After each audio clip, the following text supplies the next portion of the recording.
Hey everybody, and welcome back to Blackboard Biology. So as promised, today we're going to go through photosynthesis in depth. We're going to go through the light reactions and the Calvin cycle. I'm telling you, this may be a little bit of a long video, so strap in. If you're one of my students, make sure you are taking good notes. In the last video, we left off here, looking at kind of an overview of photosynthesis, where we looked at the overall reaction here, up here at the top, and then we talked about kind of the parts of it here, how photons, light particles, excite electrons in the light reactions, and they end up stripping, the electrons get stripped off the water molecules, and so we're left with some O2 and some other things. All that, we're gonna use that to make some NADPH and ATP that will go to the Calvin cycle, where we'll fix carbon from CO2 into sugars, and we'll use up our ATP and it'll revert back to ADP, and our NADPH will revert back to NADP+. That is the light independent reactions. It does not require photons. So what we're going to do now is we're going to dive in and we're going to look very closely. Well, I say very closely for a high school biology class, but not as in-depth as a college class. We're going to look at the light reactions in the Calvin cycle a little more in depth. So before we get there, we need to talk a little bit about the chloroplast. This is the cellular organelle where all of this is going to take place. And if we're really going to be able to understand what's happening with the light reactions and with the Calvin cycle, we need to know some of these parts. Well, you'll notice here first that the chloroplast actually has an outer membrane and right here an inner membrane. It's double membraned. And so it has two membranes that hold everything inside of it. It's its own little organelle, sectioned off from everything else. Within it, we have these discs, these kind of fluid-filled discs here. These are known as thylakoids. And the thylakoids have their own membranes. Now, the thing about the thylakoids are where the light reactions are going to occur. Okay, so thylakoids, let me write over here.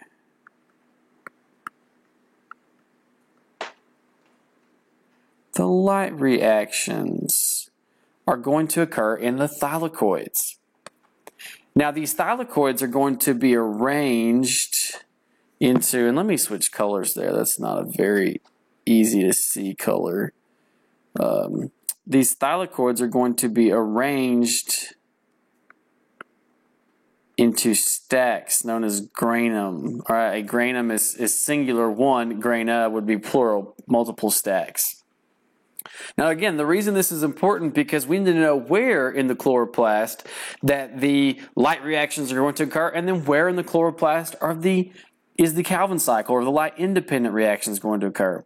So within the chloroplast, we said there's thylakoids, that's these discs. They're stacked and kind of arranged into grana, and they have these kind of tubes connecting them. Those are known as lamellae. You don't have to remember that word. And so what they're going to do, they're just connected and things can kind of flow in between. But there's also this fluid-filled space in here known as the stroma. So I've got this lighter green color, all that fluid-filled space, and that is going to be where the Calvin cycle occurs. In the stroma, in this fluid-filled space around here. Okay, and so what I want to do now is kind of take this image and blow it up a bit, because the light reactions are specifically going to occur on this thylakoid membrane. There's some major important things that are going to happen here on this membrane. And so I want to kind of take this and we're going to blow it up. And so what we're going to do here, we have our image over here. This is our image of a chloroplast, and we've taken a section of one thylakoid and we've blown it up over here. Now, this looks very complex, because it is. So we're going to try our best to make sense of this. This is going to be our kind of run through of the light reactions. I'm going to very much simplify some things in any ways that I can, and we'll take a quick little jaunt through this. Okay, so what is going to kick all of this off? And really, what's our purpose? Well, really our purpose with the light reactions is to get some energy for the Calvin cycle, because the Calvin cycle is where the magic is really kind of going to happen of making sugars. So what we want to do is provide electron-carrying molecules and high-energy molecules. Well, for cells, their energy molecule of choice, their cellular energy currency is ATP. So we want to make some ATP, and we want to make some NADPH that can carry electrons and some energy too. And so that's kind of our goal here, is we want to make ATP, and we want to make NADPH. So again, ATP, high energy, NADPH, electron carrier, carries some energy. So what we're going to do is we're going to start out our pathway here, and the very first thing that's going to happen is we are going to get some photons that come in. All right, let me make this a little thicker, easier to see. There we go. A photon is going to come, and it is going to strike the pigments, chlorophyll, in what we're going to call photosystem 2, or PS2. Now, you're going to notice here in a moment that we have PS2, and then over here, we're going to have PS1. Well, they occur a little bit out of order. So, but they're named what they are because that's the order in which they were discovered. So, just ignore that a little bit. So, we're actually going to start in photosystem 2. A photon is going to come in. Again, it's a light particle. High energy. It's going to come in and it's going to get this electron all excited. All right, we're going to end up with some electrons here. All right, I'm going to draw these electrons. Electrons. They're going to get all excited to go to a high energy state. And what they're going to do, they are going to leave photosystem 2 and travel down the electron transport chain. And that is a system of electron-carrying proteins that are embedded in the thylakoid membrane. Again, all of this is occurring here in the thylakoid. Well, where are we going to get these electrons from? They can be very high energy particles. If you get an electron, some extra energy, you get all kinds of excited. It'll go to a higher energy level. It can do some awesome things. Well, where are we going to get electrons from? Well, that's where the water comes into play. There's this really cool thing that happens down here in the kind of thylakoid space down here where enzymes break apart water molecules into 4 hydrogen ions. Okay, it breaks off the hydrogen from the oxygen. And as a byproduct, if we break apart 2 water molecules, we can get 4 hydrogen ions, and we take the 2 oxygen atoms, put them together, and we get oxygen gas. That is where oxygen comes from photosynthesis. And that is the source of the majority of atmospheric oxygen that you and I breathe, and everything else on the planet uses for cellular respiration.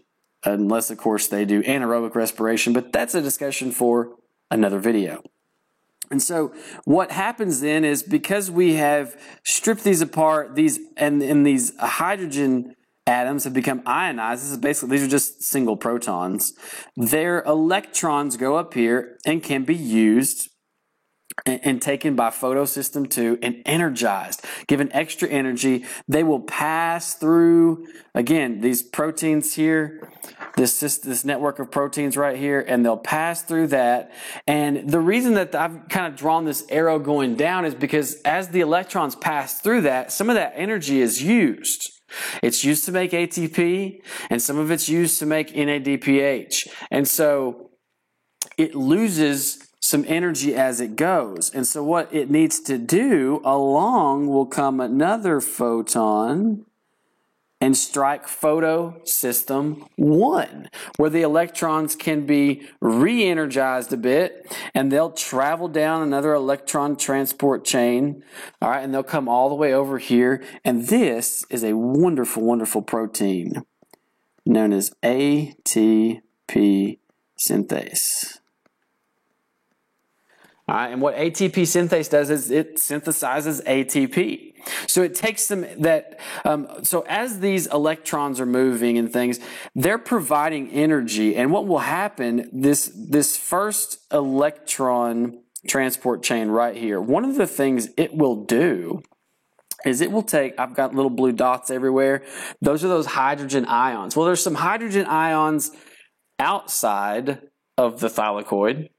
And you'll notice I have a lot inside the thylakoid. Some of that energy will be used to draw in even more hydrogen ions.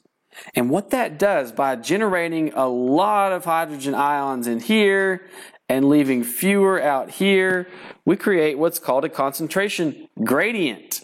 Well, there's a whole bunch. And what happens, you would do this as people, but the same thing happens in nature. When you put a bunch of things that are the same in one area and you pack them in tight and there's less in another area, they naturally want to get away from each other and spread out. If I packed in a bunch of students into a small space, they naturally want to spread out. Well, these hydrogen ions want to do the same thing. And so we've been pumping them in like crazy. And over here in ATP synthase, they finally have a pathway out. So again, these are hydrogen ions, and that movement of hydrogen ions down that concentration gradient through ATP synthase, it actually kind of turns that protein, and that motion is used to take this ADP, adenosine diphosphate, and another phosphate, put them together, it energizes it, and it becomes ATP. And that is our main cellular energy molecule. And we need that energy for the next part of photosynthesis, the Calvin cycle. Now, in addition, as I mentioned earlier, in addition to ATP, we're going to produce NADPH, energy and electron carrier. And so for that, we take 2 NADP plus molecules.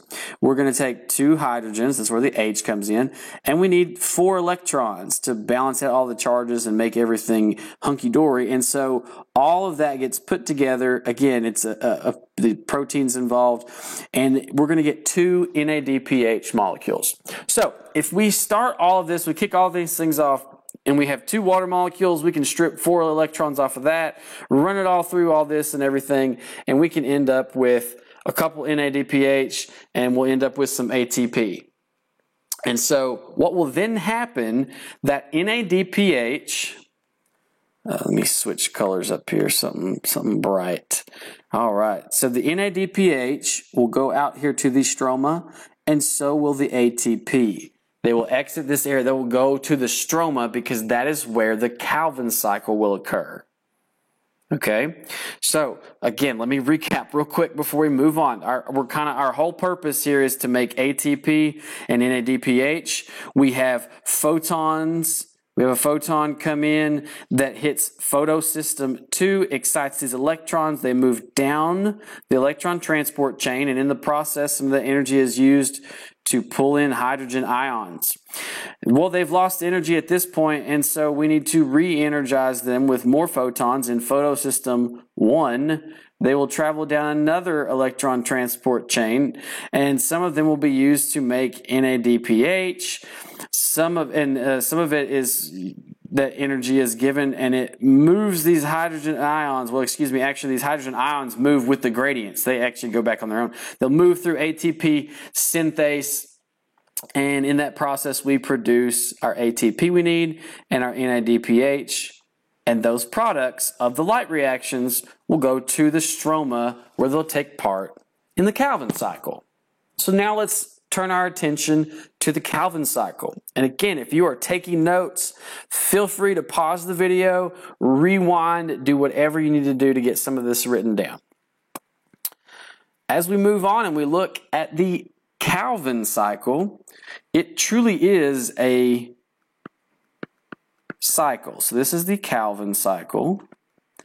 And technically, what we have drawn here should really represent 3 turns of the cycle.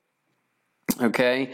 And so the reason for that is it's not always the most efficient, to be quite honest. It's just not always the most efficient process. And so it actually takes 3 turns of this to produce, well, I'll explain what these are here in a moment. All right, so to kick things off, again, this is a cycle, so it kind of occurs continuously, and so we're going to kind of create our own jumping in point here, so to speak. We're going to begin with some CO2 from the atmosphere. Okay, so this is where plants are taking in CO2. That's what they're using it for. This is where it comes into play. What we're going to do is we're going to take a 6-carbon compound that is already, a 5-carbon, I need to count, a 5-carbon compound that's already there, known as ribulose biphosphate. Now, we're not going to refer to it as ribulose biphosphate all the time. I am simply going to refer to it as RUBP. So here's where we're going to kind of jump in. We're going to take this RUBP. Notice you can count the carbons here. 1, 2, 3, 4, 5. Okay. We're going to take it and this enzyme over here, Rubisco, that's its nickname. It's not really the full name, but we're going to call it Rubisco. Well, its job is to take CO2, RUBP, and fix this carbon with these others. And what it does, it uses these 5 carbons and this one from the CO2, and it will fix them into a molecule known as 3-phosphoglyceric acid, or 3-PGA. Just call it 3-PGA. I'm not big on full names for this. It's very complex. And so what it will do, you'll notice that 3-PGA only has 3 carbon atoms. So again, I'm going to try to move a little slower in the Calvin cycle. It's pretty complex. We're going to take the 5 carbons that are in RUBP, this one that's in CO2, that gives us 6, and fix them using Rubisco into 3 carbon molecules known as 3-PGA. Well, if you do the numbers here, and again, this all represents 3 turns of the cycle. If you do the numbers here, what we end up with is 3 CO2s and 3 RUBPs will get us 6 molecules of 3-PGA. All right, so then after that, that is known as carbon fixation. Carbon fixation, we're fixing carbon from the atmosphere, from CO2, into organic molecules. And so the next thing is this process known as reduction. And what's going to occur here is there are going to be electrons donated to these molecules. Now, when electrons are given to something, it becomes more negative. Electrons have negative charge, and so it becomes more negative, and so it's said to be reduced. So this is known as reduction. And so we need energy for this process. We're going to use some ATP over here. All right, and as ATP is used, there's a phosphate broken off, so it reverts back to ADP.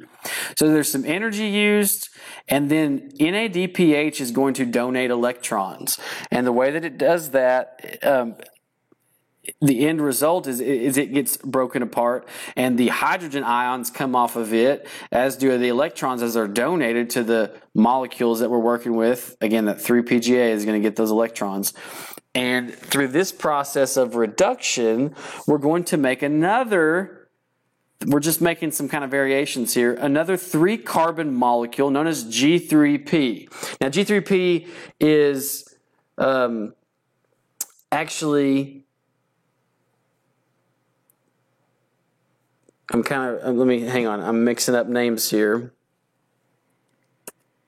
It's glyceraldehyde 3-phosphate. You see why I just call it G3P. Again, this is just a high school level class. We're not going to get into major details beyond what we already are. All right, so at this point, we're over here. We've got 6 G3P molecules. Only one of those, only one G3P will exit the cycle in order to make glucose. Okay, so all of this work, all of that work in the light reactions to produce ATP, to produce the NADPH, we've used them up. And only one G3P molecule is going to exit the cycle and be available to make glucose. Now, if you are counting, there are only 1, 2, 3 carbons in G3P. 1, 2, 3. There are 6 carbons in glucose. It takes 2 G3P molecules to make glucose. So, 3 turns to get 1. So there must be 6 full turns of the Calvin cycle just to make 1 glucose molecule. Plants do this all the time. All the time. Now, the reason that only one G3P can exit the cycle is so that the other 5 are recycled. Now, I actually forgot to draw it in, shame on me, but there's another 3 ATP that get used up over here in order to regenerate the cycle. So we take these other 5 times 3 is 15, and up here we have 3 molecules of the 5-carbon RUBP. So we use energy to regenerate that and get more of the RUBP so that we can do this cycle all over again. Because again, we have to do this a lot of times. Or I don't know why I say we, plants do this. Plants have to do this a lot of cycles in order to get enough G3P to make glucose. And then once you've got glucose molecules, well, you can put glucose molecules together to make cellulose, a large chain polymer, a polysaccharide that's used for structural purposes. Cellulose is what gives celery that nice crunch, which I like to eat with peanut butter. Or we could put glucose molecules together in a different type of chain and make starch. That's long-term energy storage. So this right here is how those sugars are made that become the building blocks that plants use to make energy storing molecules, to make structural molecules. This sugar can provide energy and building blocks for them to rearrange all of those into lipids, into proteins, all these other things. And then, once all that is stored in the plant, in its cells, along comes a cow or a deer or something, some type of primary consumer, and they will eat these, and they will use all those products, those things that plant worked so hard to make. They'll use that and they'll put it to use for their own processes. And their bodies will build up their own muscles, their own cells, their own organs, all of those things. They do it. And so that is how, this right here is how all of that energy gets put into an ecosystem. Producers. Again, typically we're going to talk about plants if we're doing photosynthesis, but these producers that photosynthesize are what make all of this possible. Again, if you are taking notes, I invite you pause, rewind, do what you got to do to get some notes taken for this. And so let me recap before we kind of finish off this video. I know it's a long one, but it's a long process. It's complicated. Let me recap a bit here. So quick photosynthesis recap. We're going to start, we're at the chloroplasts. Okay, this is a chloroplast. We're going to take some photons. They're going to they're going to strike photosystems in the thylakoid membranes. Those will excite electrons, which will travel down electron transport chains, all the while making NADPH and ATP using hydrogen ions. We get those electrons from water molecules, and so as a byproduct, we give off oxygen gas out of the light reactions. Those products, NADPH and ATP, will make their way out of the thylakoids into the stroma, where they will begin taking part in the Calvin cycle. Now, the Calvin cycle, again, is going to begin with RUBP and CO2. That's where the carbon dioxide in photosynthesis comes in. Those will be converted. The carbon will be fixed and will make some 3-PGA. The ATP and NADPH will get used. That will reduce. NADPH will reduce, and the ATP energy is required for this to make some G3P molecules. One of those G3P molecules will exit and can be used to make sugars. The others will be recycled back into RUBP. In the process, we've used up our NADPH and our ATP. They revert back to NADP plus and ADP, which then will go back to the thylakoids and the light reactions so they can be remade into ATP and NADPH. And so overall, we're going to use light to energize electrons and produce ATP and NADPH in the light reactions. Those will go to the Calvin cycle, where they will be used with carbon dioxide and other existing carbon compounds to eventually produce sugars. And it just cycles all around. So I know this has been a very long video, and I hope you've stuck with me to the end. Again, go back, review, write your notes, and go thank a plant. I hope this video has helped you understand photosynthesis much more in depth. And as always, I want to invite you, leave comments, like the video, subscribe to my channel. And as always, thanks for watching.